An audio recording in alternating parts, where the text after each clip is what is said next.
Hello বন্ধুরা, আজকে সকাল সকাল বেরিয়ে পড়েছি তোমাদেরকে একটা খুবই নতুন এবং আকর্ষণীয় জায়গা দেখানোর জন্য। এই জায়গাটা আমাদের জঙ্গলমহলের মধ্যেই পড়ছে, পুরুলিয়া জেলার মানবাজার মহকুমার অন্তর্গত। জামতড়িয়া থেকে আর একটু যাব আমরা, এই রাস্তা দিয়ে বেরিয়ে পড়েছি। এটা হচ্ছে বান্দোয়ান থেকে মানবাজার যাবার যে রাস্তা, সেই রোডে এখন আমি দাঁড়িয়ে রয়েছি। এখন শীতের সকালের মিষ্টি রোদ গায়ে মেখে বেরিয়ে পড়েছি তোমাদেরকে নতুন জায়গা দেখানোর জন্য। দারুণ একটা পাহাড়, ড্যাম, তার আশেপাশে জঙ্গল এবং সেখানে থাকার ঘরও রয়েছে। জায়গাটা সম্পূর্ণ তোমাদেরকে দেখাবো, পুরো ভিডিওটা লাস্ট পর্যন্ত দেখো। আর চ্যানেলে যদি কেউ নতুন থাকো অবশ্যই চ্যানেলটা সাবস্ক্রাইব করে দেবে, তার পাশে যে বেল আইকন আছে সেটাকে প্রেস করে দেবে। এরকম আরও অনেক আকর্ষণীয় জায়গা দেখার জন্য চলো এই রাস্তা দিয়ে আমরা পৌঁছে যাই সেই দ্বিতীয় মুকুটমণিপুরে। তো বন্ধুরা, আমি এখন পৌঁছে গেছি সেই আমাদের নতুন ট্যুরিস্ট স্পট, যেটা তোমাদেরকে বলছিলাম, দুর্গাডি ইকো ট্যুরিজম সাইট। দেখতেই পাচ্ছ এখানে এর গেটটা রয়েছে, আর এই গেটের ভিতর দিয়ে চলে যাব, তোমাদেরকে দেখাবো জায়গাটা কেমন। আর এই রাস্তা দিয়ে আমি এলাম, এখানে ঢোকার মুখে যে রাস্তাটা সেটা তোমাদেরকে দেখাচ্ছি। রাস্তাটা এই মুহূর্তে কিন্তু এখনও তৈরি হয়নি, রাস্তাটা বেশ কাঁচা রাস্তা রয়েছে, ঠিক আছে। বর্ষাকালে এটার অবস্থা খুবই খারাপ হয়ে যাবে মনে হচ্ছে, কিন্তু তার আগে যদি রাস্তাটা হয়ে যায় ঢালাই, তাহলে আশা করি রাস্তাটা ঠিকঠাক হবে ভবিষ্যতে। এটা এই জাস্ট শুরু হয়েছে, জায়গাটা তৈরি হচ্ছে ট্যুরিস্ট স্পট হিসাবে, আস্তে আস্তে চারিদিকে নাম হচ্ছে। ভবিষ্যতে জায়গাটা যখন বিখ্যাত হয়ে যাবে তখন সেখানে রাস্তা আরও ভালো হয়ে যাবে আশা করি। দেখতে পাচ্ছ এখানে অনেক পর্যটকরা এসেছেন, তারা এখানে দূরে পিকনিক করছেন গাড়ি পার্কিং করে। আমরা এই গেট দিয়ে এখন ভিতরে যাব।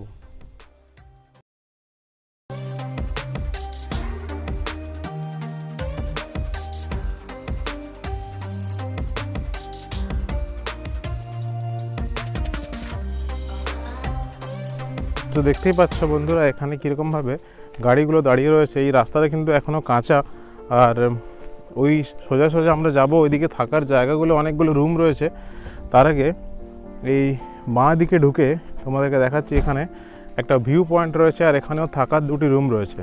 তো সেই দিকে এখন যাচ্ছি। হ্যাঁ, তো দেখতেই পাচ্ছ এখানে পাশাপাশি দুটো রুম রয়েছে। সব রুমগুলো এখানে এসি করা হয়েছে এবং ভিতরে এলইডি টিভি। হ্যাঁ, এই জায়গাটায় পৌঁছে গেছি। এদিক থেকে তোমাদেরকে রুমগুলো দেখিয়ে দিচ্ছি। বিভিন্ন রুমের নাম্বার দেওয়া রয়েছে। রুমগুলোতে থাকার চার্জ কত সেটা তোমাদেরকে জানাচ্ছি একটু পরে।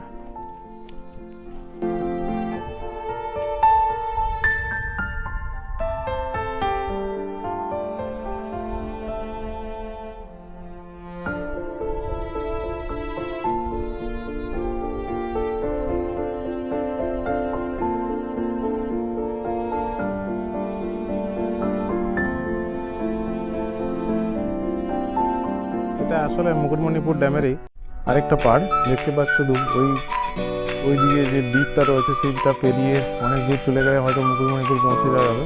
কিন্তু এটা অনেক বড়, এখান থেকে মুকুটমণিপুর দেখা মোটেই যাচ্ছে না।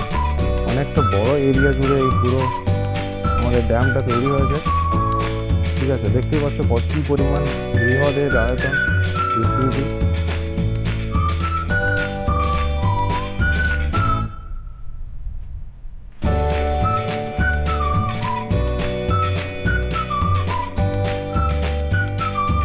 এখন আরেকটা যে রুম এখানে রয়েছে সেই রুমের সামনে চলে এসেছি, মানে পাশাপাশি এখানেও একই রকমভাবে দুটি রুম রয়েছে। দেখতেই পাচ্ছ এরকম দুটি করে মোট 3টে জায়গাতে 6টি রুম এখানে রয়েছে। আর একটি ক্যান্টিনও রয়েছে, এখানে খাওয়া দাওয়ার ব্যবস্থা রয়েছে। সেখানেও যাবো, তোমাদেরকে দেখাবো কী খাবার পাওয়া যাচ্ছে, তার দাম কত, আর এই রুমগুলো কীভাবে বুকিং করবে সেটাও ভিডিওতে বলবো। পুরো ভিডিওটা লাস্ট পর্যন্ত দেখো।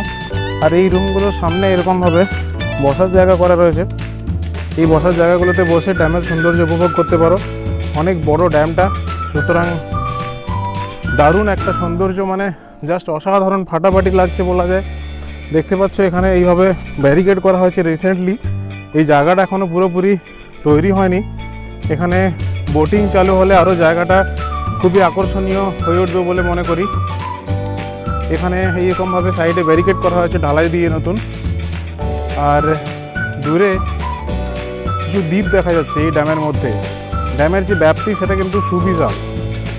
দেখতে পাচ্ছ মুকুটমণিপুর তো তোমরা গেছো অনেকেই, ওই ড্যামেরই আরেকটা অংশ, মানে কতটা এই ড্যামটা বড় সেটা সত্যি ভাবার বিষয়। এখানে একটা রুম খোলা রয়েছে দেখতে পাচ্ছি। এই রুমটার ভিতরে ঢুকে তোমাদেরকে দেখাতে পারবো যে রুমের ভিতরগুলো কীরকম। চলো দেখা যাক। এটা হচ্ছে একটা, এখানে ব্যালকনি রয়েছে, বাইরের অংশে এখানে চেয়ারও দেওয়া রয়েছে এখানে বসে, অথবা বাইরে বসে ড্যামের সৌন্দর্য দেখার জন্য। ভিতরে ঢোকা যাক। ভিতরে ঢুকলে এখানে দেখতে পাচ্ছি একটি ডবল বেডের রুম রয়েছে, এসি রয়েছে, আর রয়েছে এলইডি টিভি, তার সঙ্গে এইচডি ডিশ অ্যান্টেনা। প্রত্যেকটা রুম এরকমভাবে নতুন তৈরি করা হয়েছে। এখানে ওয়ার্ড্রোব রাখা হয়েছে নিজের জামা প্যান্ট রাখার জন্য। আর রয়েছে এখানে একটি খুব দারুণ অনেক বড় বাথরুম। বাথরুমের মধ্যে গিজারও রয়েছে দেখতে পাচ্ছ, শাওয়ার রয়েছে। বাথরুমটা যথেষ্ট বড়।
ভ্রমণপ্রেমী মানুষের নতুন ঠিকানা দুর্গাডি।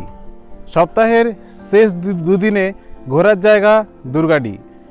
দ্বিতীয় মুকুটমণিপুর হতে চলেছে এই দুর্গাডি ইকো ট্যুরিজম সাইট। মুকুটমণিপুর ড্যামটা দেখতে পাচ্ছ, অনেক বড় ড্যাম, তারই একটি পাড়ে তৈরি হচ্ছে এই দারুণ সুবিশাল ট্যুরিজম স্পট। এখানে কিন্তু অনেকগুলি কটেজ তৈরি হয়েছে, সেই কটেজে তোমরা থাকতেও পারো। কটেজে থাকার চার্জ হলো 1600 টাকা পার ডে, খাওয়ার চার্জ কিন্তু আলাদা, এবং তার সঙ্গে জিএসটি টোটাল 1792 টাকা এই কটেজগুলোতে থাকার জন্য তোমাকে দিতে হবে। কিন্তু তাছাড়া রয়েছে টেন্টগুলোতে থাকার চার্জ হলো 800 টাকা পার ডে, আর খাওয়ার জন্য এখানে ক্যান্টিন রয়েছে, তার চার্জ কিন্তু আলাদা।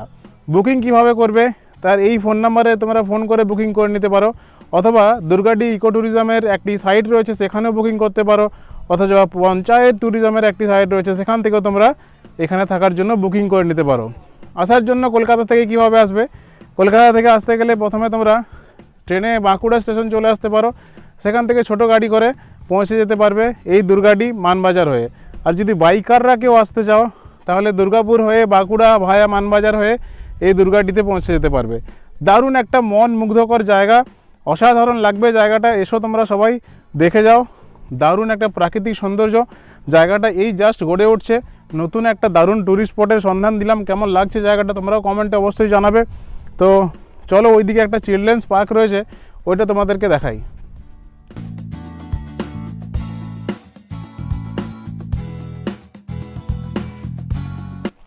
সোনাঝুরি জঙ্গল, শীতের রোদ, আর এই দারুণ একটা পার্ক, ট্যুরিজমের জায়গা, জাস্ট একদম মাখামাখি ফাটাফাটি বলা যেতে পারে।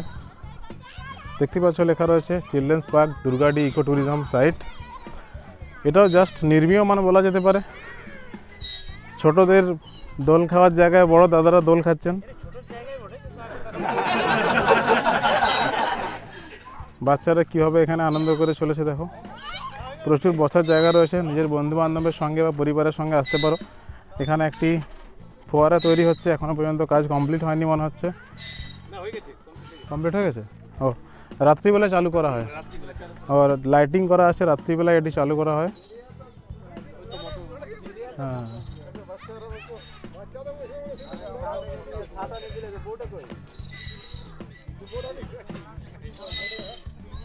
এখানে মোটর লাগানো হয়েছে, এটা দিয়ে জল এখানে সাপ্লাই করা হয়। প্রচুর ফুলের গাছ লাগানো হয়েছে, গ্ল্যাডিওলাস আছে দেখতে পাচ্ছি। আর ধীরে ধীরে জায়গাটা আরও বেশি উন্নত হয়ে উঠবে দিন প্রতিদিন।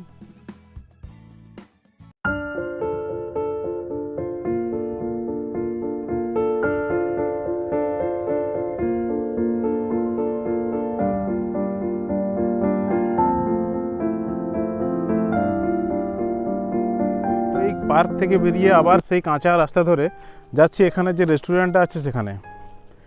এটা একটা অ্যাকচুয়ালি পাহাড়, আর পাহাড়ের সঙ্গে রয়েছে ড্যাম, আর এই পাহাড়ের উপরে রয়েছে প্রচুর পাথর আর সোনাঝুরি গাছ। পিকনিক করার জন্য প্রচুর জায়গা, দারুণ একটা স্পট বলা যেতে পারে। এখন আমরা যাব সেই রেস্টুরেন্টে, চলো দেখি কি পাওয়া যায়।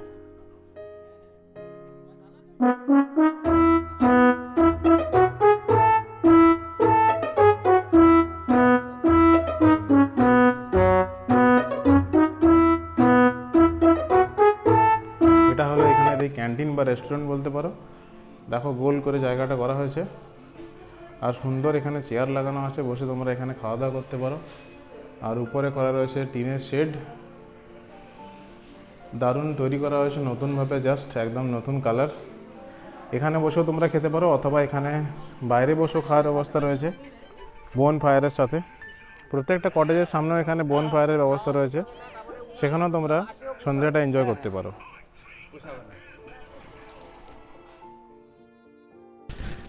এখানে দুপুরে লাঞ্চ করতে চাইলে ভাত, ডাল, আলু ভাজা, বেগুন ভাজা, করলা ভাজা আর মিক্স ভেজ আলু পোস্ত অর্থাৎ দুটো সবজি পাচ্ছ।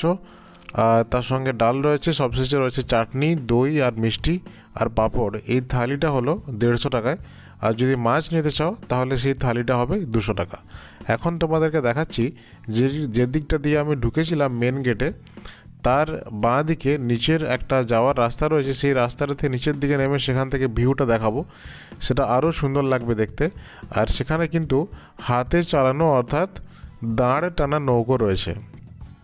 সেই নৌকোর চাপার চার্জও কিন্তু খুবই কম, যেটা প্রথম থেকেই ভাবছিলাম বা বলছিলাম যে বোটিং থাকলে খুব ভালো হতো। মোটর বোট তো এখানে নেই, কিন্তু দাঁড় টানা নৌকা রয়েছে, সেটাও একটা নস্টালজিয়া হবে তোমার। চাপলে খুবই সুন্দর একটা অনুভূতি হবে। চলো দেখা যাক।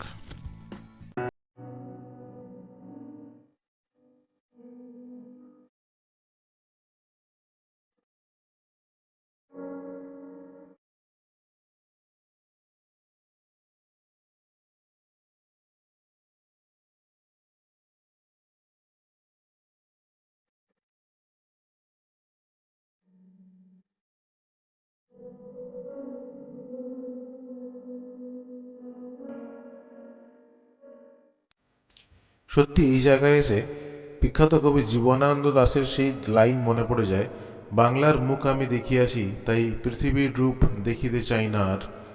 অথবা সেই কবিতা বা গান যেখানে বলা হয়েছে যে আবার আসিব ফিরে ধান সিঁড়িটির তীরে এই বাংলায়। সত্যি এখানের যে সৌন্দর্য সেটা তোমার মনকে সত্যিই মুগ্ধ করবে। তোমাদের কেমন লাগছে কমেন্টে অবশ্যই জানিও, আর অবশ্যই ভিডিওটা অনেক বেশি বেশি করে লাইক আর শেয়ার করে দিও। দেখা হচ্ছে পরের ভিডিওতে।